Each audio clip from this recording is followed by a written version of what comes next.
aquele que há de escolher o tesouro maior terá.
Paz esteja com todos.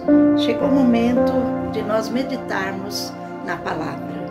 A palavra de hoje está lá no livro de Lucas, no versículo 33, depois do 39 ao 43, que diz assim: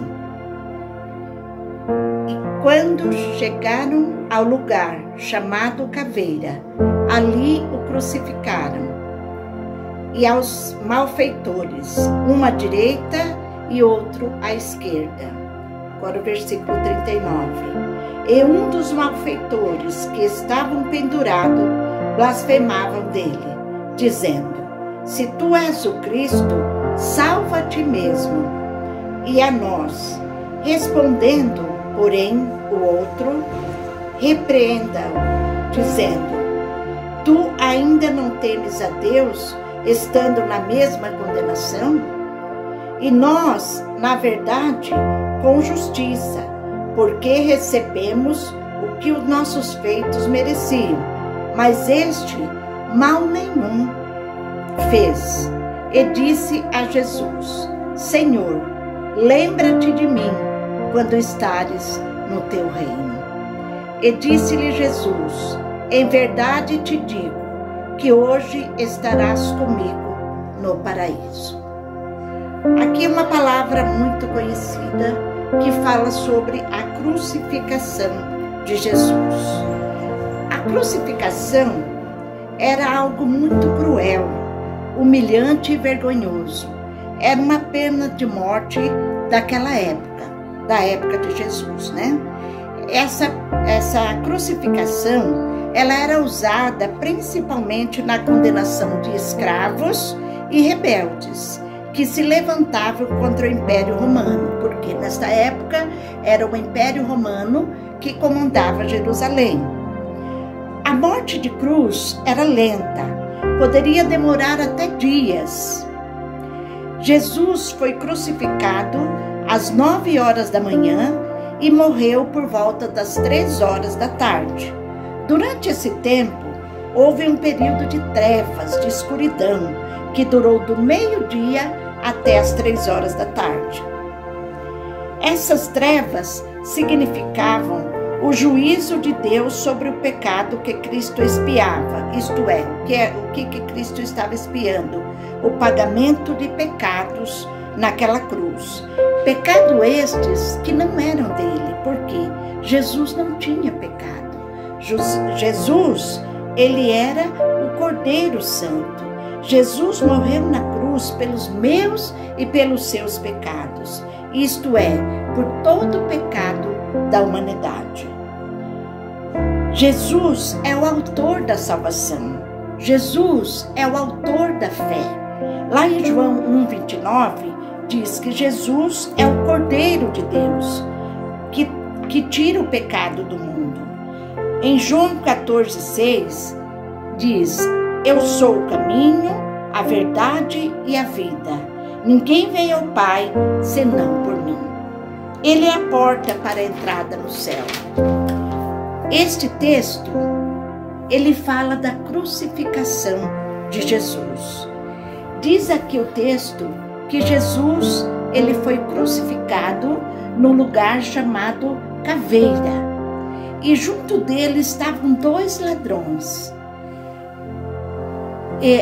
Então ali havia 3 cruzes, a de Jesus e um ladrão à esquerda e um ladrão à sua direita. Por que Jesus estava no meio? Porque Jesus é o centro do Evangelho. Jesus, ele está no meio porque ele é acessível a todos. Basta aceitá-lo e crer. João 3,18 diz: quem crê nele não será condenado, mas quem não crê está condenado. Aqui, Jesus representa a fé. Jesus representa o Cordeiro Santo que tira o pecado do mundo. E esses 2 ladrões, eles representam a humanidade. Esses 2 ladrões representam eu e você aqui no mundo. Ele representa a nossa fé, a nossa atitude diante de Jesus. Ali estavam 2 homens, pagando pelos seus pecados. Ambos levavam uma vida pregressa, de roubo, de viverem à margem da sociedade, roubando, fazendo mal, violando a lei, fazendo só coisas erradas. Mas eles, ali, no último momento da sua vida, eles tiveram atitudes diferentes. O primeiro homem que diz aqui, a Bíblia não especifica se foi o ladrão da direita ou o ladrão da esquerda.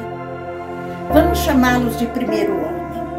Ali no versículo 39, diz assim: e um dos malfeitores que estavam pendurados blasfemavam dele, dizendo: se tu és Cristo, salva a ti mesmo e a nós. Ali este homem zombava de Jesus. Este homem escarnecia de Jesus.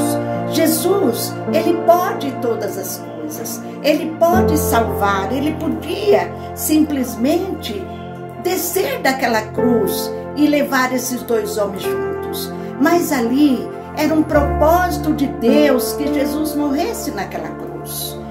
E ali, esse ladrão, ele estava furioso, porque ali era o último momento de vida dele. E ali ele depositava toda a sua raiva em Deus. Ele conhecia Jesus ali de ouvir falar, ali das cercanias onde ele morava. Talvez ele já tivesse presenciado algum milagre de Jesus. Talvez ali ele tivesse até visto Jesus fazer ali as suas curas. Mas o que ele fez? Ele zombou de Jesus. Ele escarneceu de Jesus ali nos seus últimos momentos. Jesus estava ali à disposição dele. Jesus podia salvá-lo, porque ele é Deus, né? Quantas pessoas fazem assim? Quantas pessoas zombam de Jesus? Não creem em Jesus como Filho de Deus e Salvador. Procura Jesus na hora do seu aperto, na hora que ele está nas aflições. Ali ele quer recorrer a Jesus. Na igreja não é diferente. As pessoas estão ao lado de Jesus, mas não querem compromisso com Jesus. Não querem ali pagar o preço para servir Jesus. Porque a palavra de Jesus diz que para seguirmos Jesus, nós precisamos desfazer de nós mesmos, deixar a nossa vida para trás. Mas ali, aquele homem estava cheio de ódio. Não é diferente das pessoas. Eles estão cheios de ódios, com seu coração magoado, cheio de rancores, com seu coração que não quer perdoar. Mas eles dizem ser cristão, porque hoje está na moda ser cristão.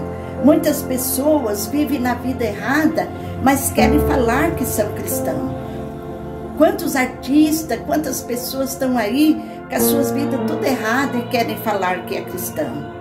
Então existe um tipo de cristão chamado cristão consumidor, que só querem receber, só querem os benefícios de Deus, vão ao culto, mas eles não querem doar. Às vezes fica ali criticando quem está pregando, que a igreja não faz isso, não faz aquilo, que o culto não foi preparado, que a pregação foi uma pregação mal feita, sai murmurando da igreja, falando mal até do pastor, falando mal dos líderes. E dali ele vai para outra igreja e depois vai para outra. E assim passa por várias igrejas, mas sem compromisso com Jesus. E até eles saem da igreja. Por quê? Porque eles não querem abandonar a sua vida do pecado. Eles querem servir a dois senhores. E a Bíblia diz que nós não devemos servir a dois senhores. Porque nós podemos desagradar um para agradar o outro. E essas pessoas que fazem isso não são servo, porque servo é aquele que está ali para servir. Servo, ele quer Jesus, ele quer ser um discípulo, ele quer ser um aprendiz de Jesus. E estes, eles procuram Deus só quando precisa, não quer saber de dar, eles querem saber só de receber de Deus. 1 Coríntios 15, 19, Paulo diz: se esperarmos em Cristo só nessa vida, somos mais miseráveis de todos os homens. Então não devemos firmar a nossa esperança nas coisas dessa terra. Não devemos procurar Cristo para termos as coisas materiais, mas sim procurá-lo porque queremos compromisso com Deus. Nós queremos as coisas do céu, nós queremos as coisas do alto. Mas infelizmente as pessoas não são assim. Às vezes até nós também queremos coisas materiais, empregos, carros, casas bonitas, casa na praia, e esquecemos que nós devemos manter a nossa vida espiritual, que devemos colocar Deus em primeiro lugar. Quantas igrejas estão aí pregando prosperidade e se esquece de pregar o evangelho genuíno, esquece de falar da vida eterna, esquece de se preparar para a sua morada eterna, que é o céu. Este primeiro homem, ele queria apenas escapar da condenação. Ele, mesmo Jesus estando ali ao seu lado, ele queria sair daquela situação, né? Em nenhum momento ele demonstrou arrependimento, pois o arrependimento é o primeiro sentimento para a salvação. Atos 3,19 diz: arrependam-se, pois, e voltem a Deus, para que os seus pecados sejam cancelados. Este primeiro homem, ele enxergou em Jesus a possibilidade de descer daquela cruz. Ele queria apenas resolver o seu problema ali na terra. Ele não queria compromisso com Deus. Então Jesus, ele podia salvá-lo, como eu já falei, mas este não era o seu propósito, porque o seu propósito era morrer para salvar o meu e os teus pecados. Quantas pessoas são assim? Procuram Jesus em busca de uma satisfação pessoal, de milagres, de riquezas, para esta vida, não para a vida terrena. Este homem continuou arrogante, blasfemo, até a sua morte. Rejeitou Jesus, estava ao lado de Jesus, mas perdeu a última oportunidade de salvação. Ele estava à beira da morte e assim ele morreu no seu pecado e ele foi condenado, como diz a palavra. Você que está vendo esse vídeo, não perca a sua oportunidade de aceitar Jesus. Talvez hoje seja a sua última oportunidade, porque nós temos somente 2 oportunidades de nos encontrar com Jesus. É na hora da nossa morte e na hora da volta de Jesus, que virá buscar a sua igreja. Talvez hoje, como esse primeiro ladrão, seja o último dia da sua vida. Talvez você não tenha uma nova oportunidade, ter um cântico que diz assim, que talvez seja a sua última oportunidade. Talvez o amanhã será muito tarde. Então nós devemos ter Jesus em nosso coração. Nós devemos, nos versículos 35 ao 38, diz que as pessoas ali zombavam de Jesus. Hoje não é diferente. Hoje as pessoas zombam de Jesus. Quando você vai falar de Jesus para outras pessoas, quando você quer falar do Evangelho, falar que Jesus vai voltar, eles dizem que tudo isso é mentira, que não existe outra vida, que Jesus não vai voltar, que isso já é falado desde muitos anos, mas Jesus vai voltar para buscar a sua igreja. Nós tivemos aí, no último carnaval, pessoas escarnecendo de Jesus, fazendo ali aquela cena de pessoas vestidas como se fosse Jesus e outra vestida como se fosse Satanás. E ali Jesus sendo derrotado por Satanás. Esta não é a verdade. Jesus está aqui para derrotar Satanás. Jesus está aqui para perdoar o meu e o teu pecado. Essas pessoas, elas querem os prazeres deste mundo, não estão preocupadas com a sua vida eterna. Agora nós vamos para o segundo homem, ou não sei se era o ladrão da direita ou da esquerda, né? A palavra não explica aqui. O versículo 40 ao 42 diz assim: respondendo, porém, o outro, repreendendo-o, dizendo: tu nem ainda temes a Deus, está na mesma condenação, e nós, na verdade, com justiça, porque recebemos o que os nossos feitos mereciam. Mas este, ele estava se referindo a Jesus, nenhum mal fez. E disse a Jesus: Senhor, lembra-te de mim quando entrares no teu reino. Há uma diferença enorme nesse segundo homem, ou nesse segundo ladrão. Ele temia a Deus quando ele diz: vós não temes nem a Deus. esse ladrão, ele temia a Deus. Ele reconheceu que era pecador e que necessitava da misericórdia de Deus para a sua vida, demonstrando arrependimento. Reconheceu que Jesus era inocente. Ele não estava ali porque ele tinha feito coisa errada. Ele não estava ali para pagar os seus pecados. Ele reconheceu que Jesus é o Rei da Glória e não um ser humano comum. Ele reconheceu o seu senhorio espiritual. Ele reconheceu que ali Jesus era o Deus que podia salvar.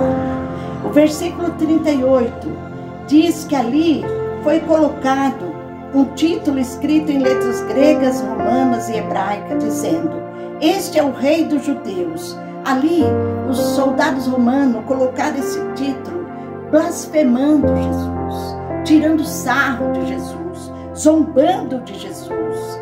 Mas este homem reconheceu que aquele título era verdadeiro, que realmente ali estava o Rei dos Reis e o Senhor dos Senhores, que podia salvar os seus pecados e levá-lo ao reino eterno. No último momento de vida, ele pede salvação no reino. Versículo 42. E disse a Jesus, e ali ele fala com Jesus: "Senhor, lembra-te de mim quando entrares no teu reino." E Jesus lhe disse: "Em verdade eu te digo que hoje estará no paraíso." A Bíblia diz que a salvação só há em Jesus. João 14,6 diz: "Eu sou o caminho, a verdade e a vida. Ninguém vai ao Pai senão por mim." Este homem não perdeu a oportunidade. Como eu falei para você que está vendo esse vídeo, não perca a sua oportunidade. Jesus está à sua porta e diz: "Eis que estou à porta e bato. Se quiseres e abrires o teu coração, entrarei e cearei contigo." Jesus é a oportunidade para a nossa salvação. Este homem não perdeu a oportunidade de salvação. Ele venceu o orgulho, ele venceu a humilhação, ele viu que ele precisava de Jesus. Ele fala as palavras certas, na hora certa, para a pessoa certa. Jesus é a nossa porta de entrada para o reino dos céus. Não espere a tribulação entrar na sua casa.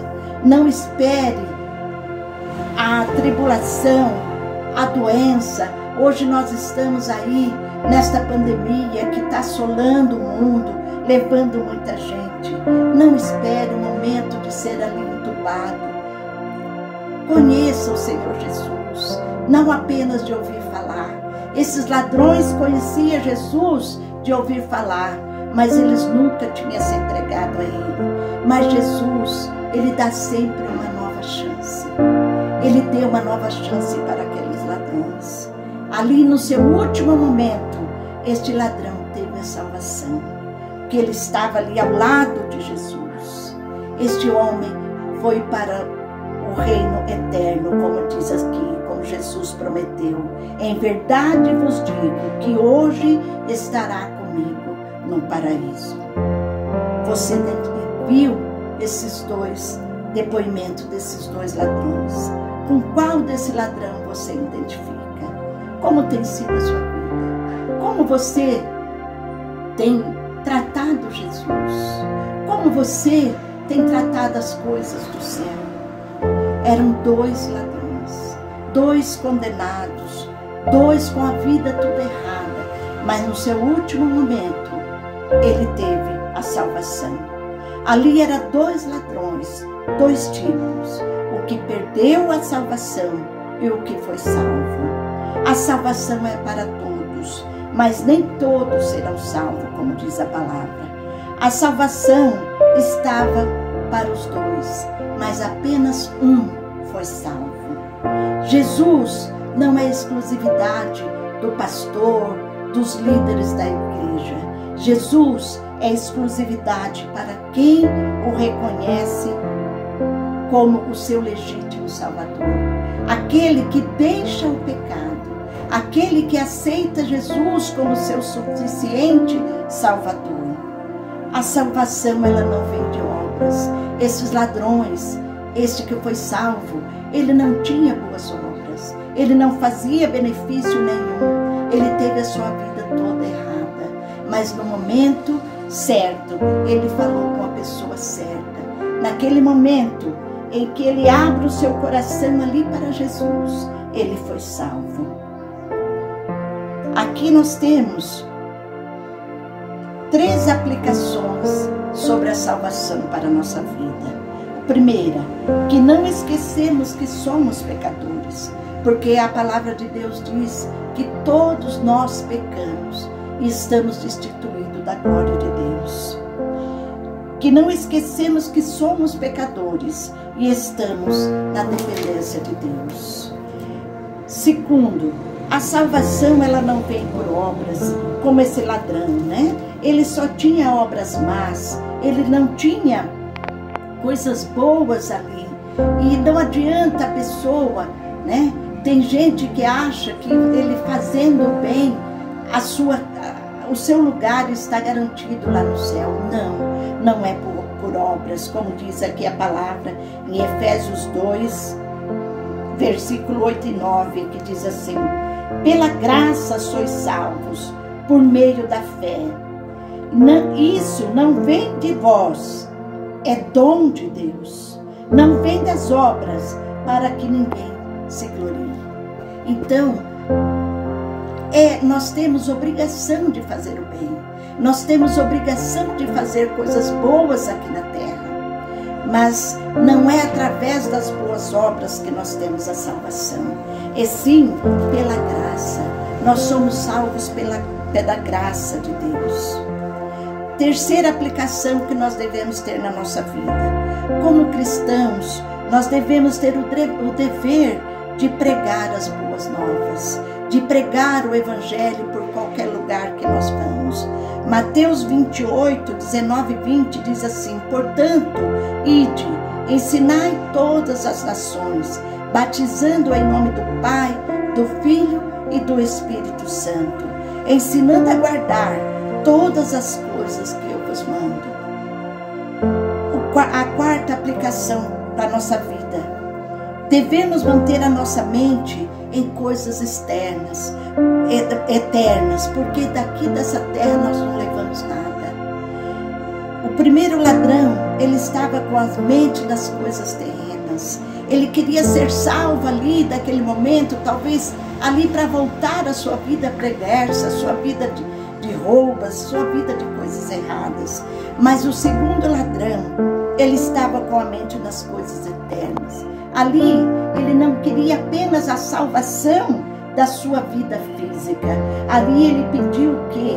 Ele pediu que ele queria entrar no paraíso. Então ele percebeu ali que Jesus poderia levá-lo ao paraíso. Precisamos olhar para Jesus como consumidor da nossa fé. 1 Coríntios 2,9 diz: as coisas que o olho nenhum viu e o ouvido não ouviu e não subiram ao coração do homem, são as coisas que Deus preparou para aqueles que amam. É isso que Deus tem preparado para você, meu amado, minha amada. Que nesta terra pode ser comparado, que aqui nós não tivemos nem a metade daquilo que Deus quer proporcionar para nós. Havia ali 3 cruzes. A primeira cruz, um homem que morreu no pecado.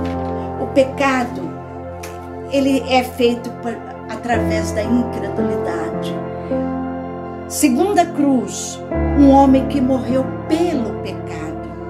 Romanos 8, ele diz: mas Deus prova o seu amor para conosco, em que Cristo morreu por nós, sendo nós ainda pecadores. Essa segunda cruz representa Jesus. Terceira cruz, um homem que morreu para o pecado, um homem que foi salvo ali nos seus últimos momentos de vida, porque ele aceitou Jesus, ele creu em Jesus, Ele viu que Jesus era digno de salvá-lo. Então não desperdice essa última oportunidade que Jesus está dando. Não deixe os caminhos do Senhor. A palavra de Deus diz que Jesus é o caminho, a verdade e a vida. Ele é a porta para a salvação. Não perca a oportunidade de ter Jesus na sua vida. Nós não sabemos a hora em que Jesus vem nos buscar, ou não sabemos a hora em que a nossa morte vai chegar. Não sabemos o momento da nossa partida. E aqui diz que há só dois caminhos após a morte: a vida eterna ou ao fogo do inferno. Qual o caminho que você vai escolher? Creia, amado, Jesus é a porta para a salvação. Jesus é o caminho para a salvação. Não desperdice a oportunidade. Crê em Jesus e será salvo, tu e a tua casa. Amém? Deus abençoe vocês. Esta mensagem que eu queria colocar no seu coração hoje. Tenha uma boa noite. Que Deus abençoe você. Amém. E glória a Deus.